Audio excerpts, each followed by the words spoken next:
అనేది అప్పుడు తెలిసిద్ది అనమాట.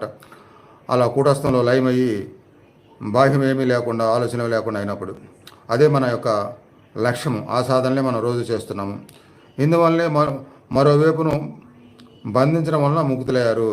నిజానికి ఆ సమయంలో బ్రాహ్మణత్వం మొదలైన వర్ణాలు ఉండవు, ఆశ్రమాలు ఉండవు, మీకు ఒక ఆకారం అన్నది ఉండదు. మీరు ఈ కంటి ద్వారా గోచరులు కారు. అంతేకాకుండా మీకు ఏ కోరిక ఉండదు. ఇందువలన ఈ ప్రపంచంలో సాక్షి మాత్రులే అయి శూన్య బ్రహ్మలోనే ఎప్పుడు ఉంటూ ఉండండి. అంటే క్రియకు పరావస్థలో ఉండిపోండి. ఇదొకటే మీరు చేయవలసిన పని. ఈ మహాశూన్యాన్ని ఒక్క క్షణమైన దర్శించగలవాడి జీవితం సార్థకమవుతుంది.